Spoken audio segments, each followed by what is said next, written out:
بتعملي ستاير وتبقى منها قطع من القماش زي دي. وفري ودبري واعملي منه المفرش السكر ده. كل اللي عليكي تتابعي الفيديو للاخر، وما تنسيش اللايك والشير والاشتراك في القناة عشان يوصلك مني كل جديد.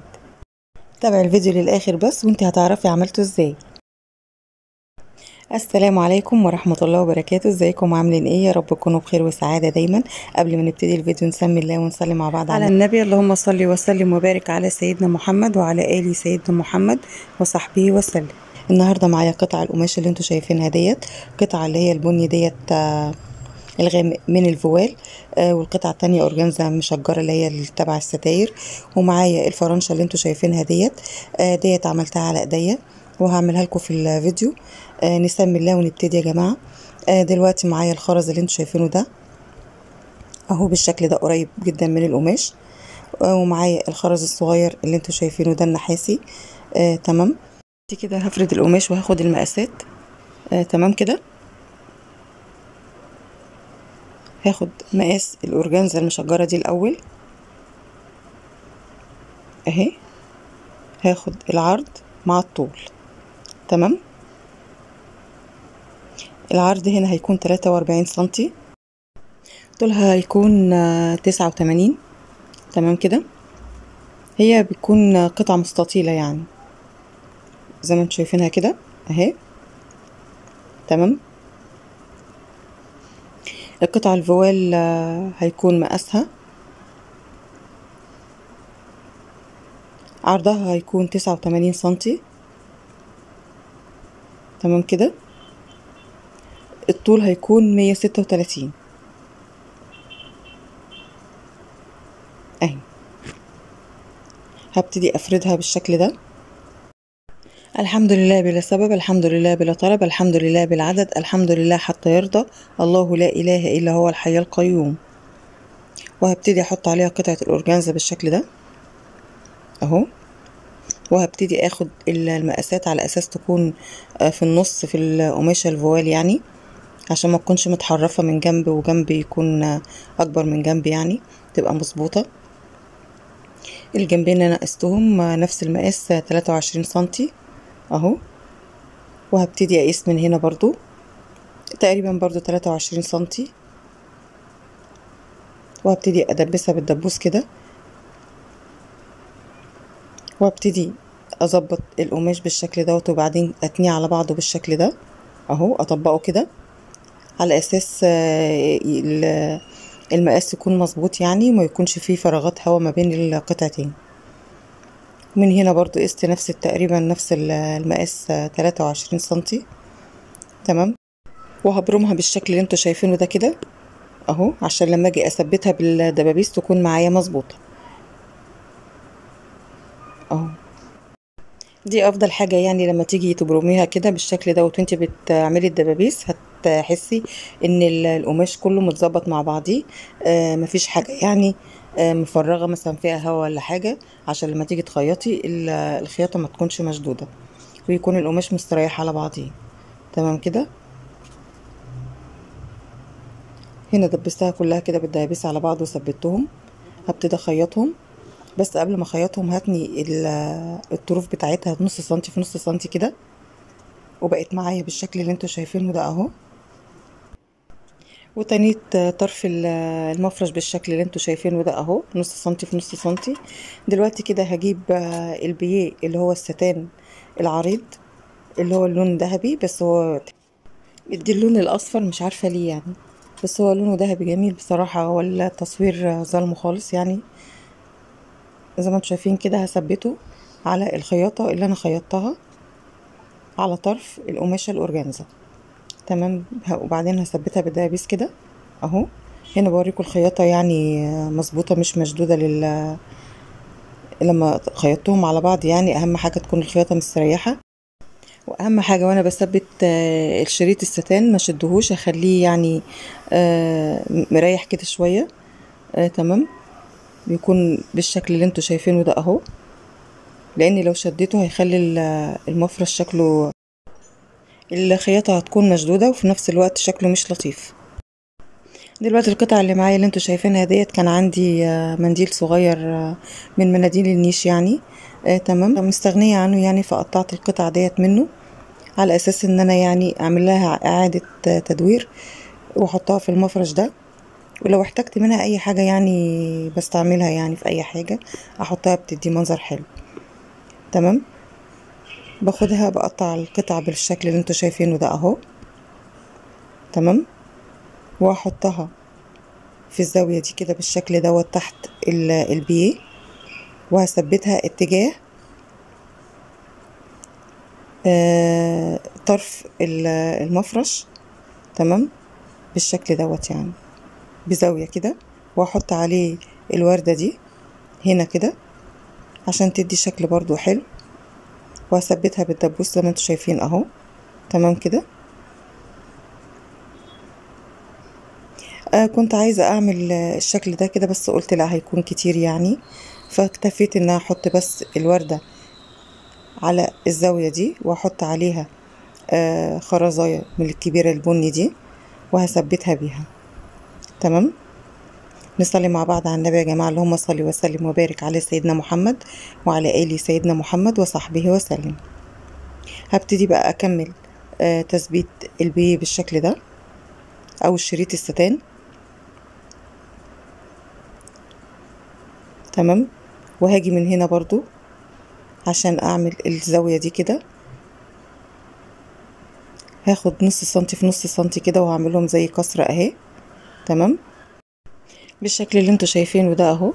عملت الكسرة زي ما انتوا شايفين اهو اهي، وهثبتها بالدبوس هتديني الشكل اللي انتوا شايفينه ده. تاني مرة برضو عشان برضو تاخدوا بالكم اهي، عملت كسرة وتنيتها على بعضها بالشكل ده، واروح مثبتها بالدبوس كده هتديني الشكل اللي انتوا شايفينه ده. تمام كده، وهبتدي اكمل تثبيت في شريط الستان، وبعد كده هخيطه على المكنة من الناحيتين. تمام، على اساس ان يكون متثبت كويس. وانا بخيط هحط برضو القطعة ديت كده اهو، وهثبتها بالدبوس. تمام كده، بس اهم حاجة اثبتها من ناحية الشريط الستان الاول، وبعد كده ابقى اثبتها بعد ما خلصت خياطة الستان يعني. تمام، هخيطه حوالين داير كده وارجع لكم تاني.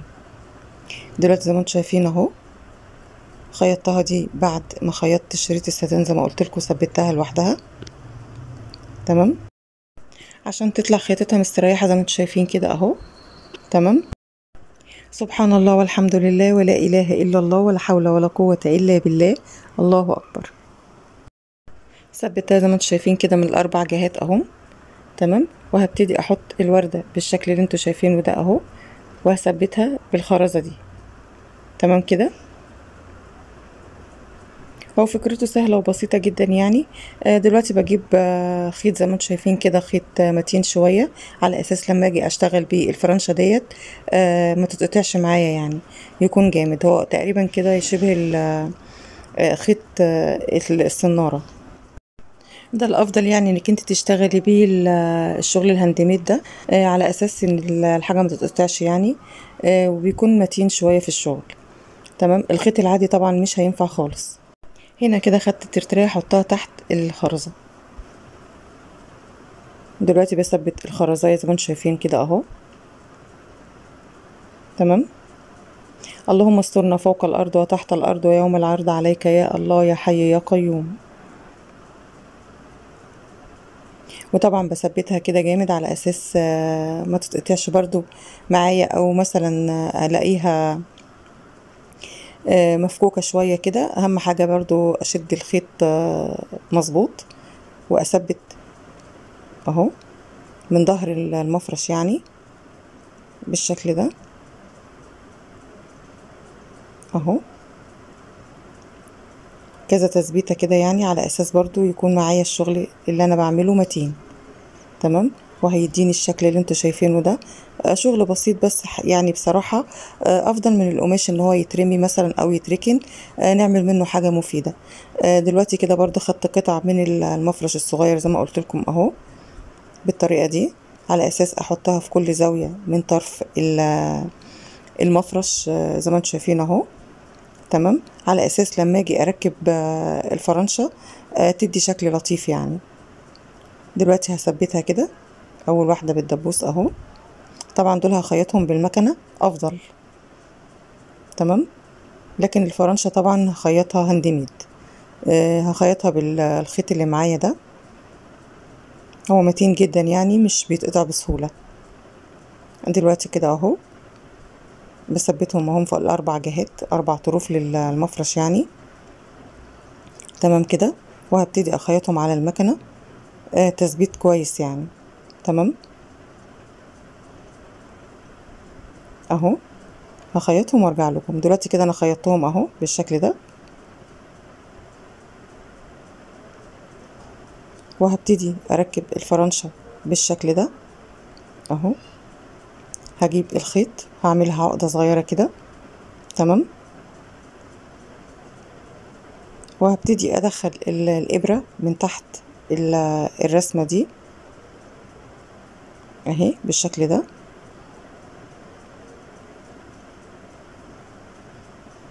دي لونها ذهبي يا جماعة، اللي انا القطعة اللي انا خدتها من المفرش الصغير دي لونها ذهبي، تمام.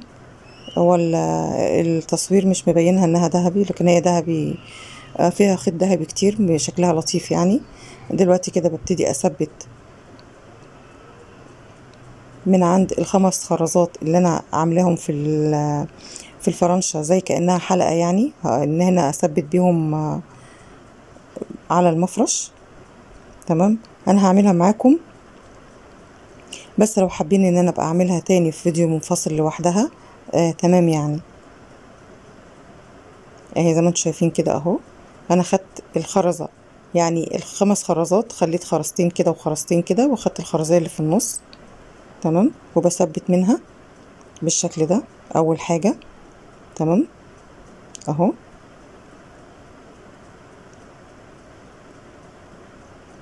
نصلي مع بعض على النبي يا جماعة. اللهم صل وسلم وبارك على سيدنا محمد وعلى آله سيدنا محمد وصحبه وسلم. اوعي يا بطة منك لا تنسي اللايك الجميل، هزعل قوي بصراحة يعني. انا شايفة بعمل لكم حاجات وبجيب لكم افكار جميلة كده يعني. يا ريت برضو نفيد بعضينا، وما تنسوش اللايك، تمام كده. انا مثبته الفرنش اهوت من الخرزية اللي في النص، في خرزتين يمين وخرزتين شمال، تمام. هنزل بيهم بالابرة كده في قلبهم من جوه، وهبتدي برضو اخيط الفرنشة واثبت منهم من الناحية دي ومن الناحية دي، على اساس تكون الفرنشة مظبوطة ومتخيطة متينة يعني في قلب المفرش. دلوقتي بقى كده هثبت من الظهر الخياطة بتاعتي بالشكل ده اهو، وهقص بالمقص بالشكل اللي انتوا شايفينه ده. دلوقتي كده انا عملت الطرف ده والطرف التاني اهم، ال3 طروف بالشكل اللي انتوا شايفينهم ده مثبتاهم اهم. ثبتهم معاكم واحدة، تمام. والرابعة هنعملها مع بعض، بيدوني الشكل اللذيذ اللي انتوا شايفينه ده اهو. بصراحة مفرش سكر جدا يعني اهو، تمام. من قطع قماش كانوا مركونين ولا لهم اي لازمة خالص خالص، استفدنا بيهم وعملنا بيهم حاجة جميلة يعني. حبة خرز وقطعتين من القماش.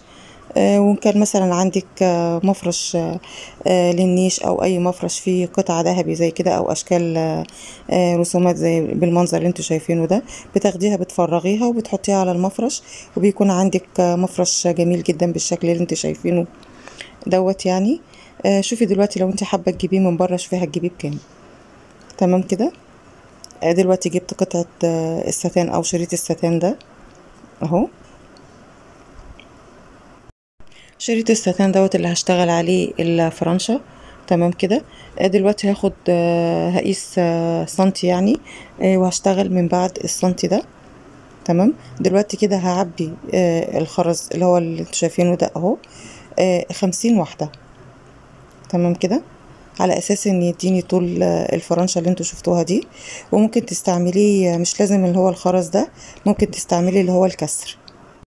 الكسر دوت بيكون شكله زي الازاز كده، وقطع صغيره، خرز صغير يعني، وبيكون اخف من الخرز اللي معايا ده. تمام. بس ده المتوفر عندي دلوقتي بعدهم اهو بالشكل اللي انتوا شايفينه ده اهو. تمام. ودلوقتي كده همشي غرزه كده او غرزتين، وهبتدي اخيط بالشكل اللي انتوا شايفينه ده اهو، واثبت الشكل اللي انتوا شايفينه ده. يعني انا عبيت 50 خرزايه بالشكل ده. تمام.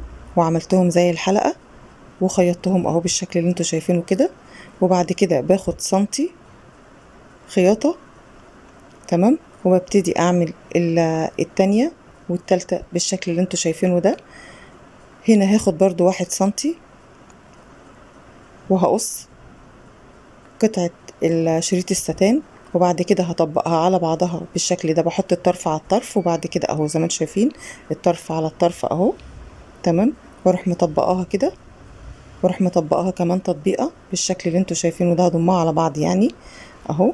طبعا لسه الخيط معايا ما قطعتوش، وهبتدي اسرجها على بعضها بالشكل اللي انتوا شايفينه ده اهو. تمام. على اساس انها ما تتفكش تاني، وتبقى معايا بالشكل اللي انتوا شايفينه ده. وهفضل اثبت فيها كده لحد ما تبقى معايا متينة كده يعني اهو. تمام. ومن هنا كده من عند نهاية الخرز هبتدي اخد 8 خرزات بالشكل ده، على اساس طبعا اداري الخيط اللي لو في مثلا خيط باين ولا حاجة يتدارى. تمام اهو. وهلفها بالشكل ده اهو زي دايرة كده، ومن اخر خرزاية هدخل بالابرة بالشكل ده كده على اساس تتعمل معايا حلقة اهو. تمام كده اهي. ومن هنا كده عملت 3 خرزات من الناحية دي و3 خرزات من الناحية دي. معلش انا مش عارفة الفيديو نط ليه كده. 3 خرزات اهم بالشكل ده اهو. يعني عملت كده 3 الناحية دي و3 الناحية دي قصاد بعض، وهبتدي برضو اعمل 3 الناحية دي و3 الناحية دي قصاد بعض، وهتديني الشكل اللي انتوا شايفينه ده اهو. لو معرفتش اوصل لكم المعلومة بتاعت الفرنشة، ممكن لو حابين اعمل لكم بيها فيديو لوحدها يعني. تمام كده. ممكن بدل ما تعملي الخرز اللي هو الجزء اللي فوق دوت، ممكن تجيبي خرزاية كبيرة. تمام. وتروحي مخيطاها مع الفرنشة ديت. تمام كده. دي انا افتكستها يعني كده. لكن لو انا عندي اللي هي الخرزة الكبيرة كنت عملتها اسهل واسرع يعني. بس ده المتوفر عندي. تمام كده. مسلمتش من الابرة في الفيديو ده. يلا الحمد لله. وبثبتها من فوق بالشكل ده اهو. تمام كده. وهتبقى معايا بالشكل ده كده. تمام. وهبتدي كده اخد الخرزاية اللي هي النحاسي دي بطريقة عشوائية كده،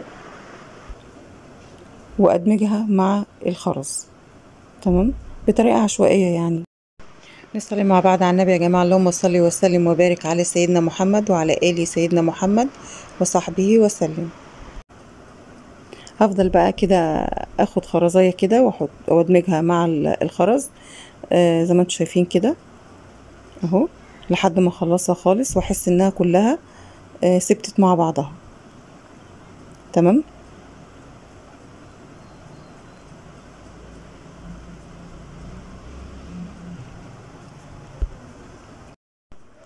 فهتبقى معايا بالشكل ده. فدلوقتي كده الخيط هيخلص معايا يعني، هيكون جزء بسيط. تمام اهو. فهبتدي اسلك الابرة. تمام. وهبتدي ان انا الضم الابرة في خيط تاني، واخد طرف الخيط وهربطه مع الخيط اللي موجود في الفرنش. تمام كده. عشان بس ما تكونش الخيط اللي خلص ممكن يسلك الخرز. فبالطريقة دي بيكون امتن اكتر يعني.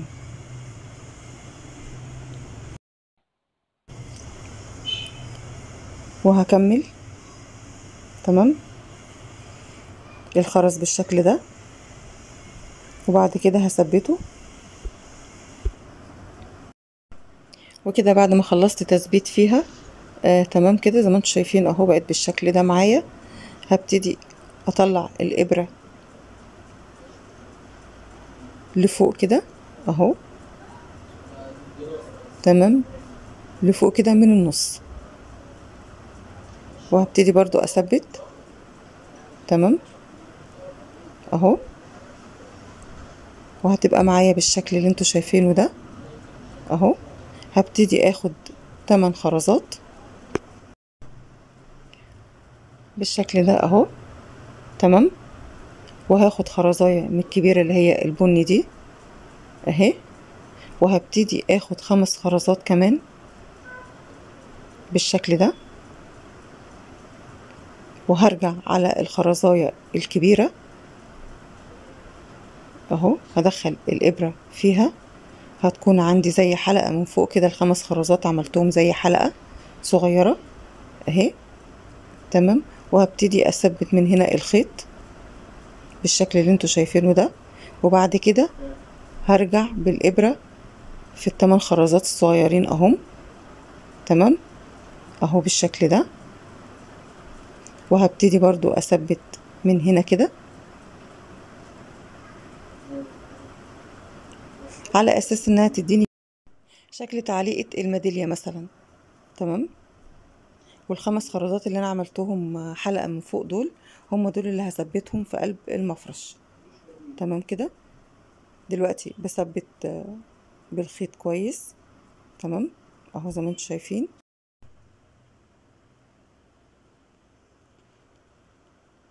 وبقت معايا بالشكل اللي انتوا شايفينه ده اهو، تمام. دلوقتي عشان اخلي الخيط معايا ما اقطعهوش، رجعت في الخرزات اللي انا عملتهم اللي هم 8 خرزات، والخرزية الكبيرة وال5 خرزات الحلقات اللي هم عملتهم اللي هثبت بيهم. رجعت بالابرة من جواهم كده، تمام، على اساس ان الخيط يكون من فوق، وابتدي اثبت بالشكل ده كده اهو. وادي المفرش خلص معايا، ما خدش مني وقت خالص، وبقى بالشكل السكر اللي انتوا شايفينه ده كده. بصراحة طلع تحفة جميل جدا وشكله شيك قوي يعني. شوفي بقى لو انت حبيتي تشتري مفرش زي ده كده في الوقت اللي احنا فيه دوت هيبقى بكام. من بواقي القماش عملنا مفرش سكر بصراحة وشكله شيك قوي. تحطي على سفرتك، تحطي على ترابيزة الانتريه زي ما انت عايزة. ما كلفناش حاجة خالص خالص. شوية خرز وبواقي من القماش وقطع من شريط الستان، وطلع معانا المفرش القمر ده بالشكل اللي انتوا شايفينه ده اهو. يا ريت ما تنسوش اللايك والشير والاشتراك في القناة. والسلام عليكم ورحمة الله وبركاته.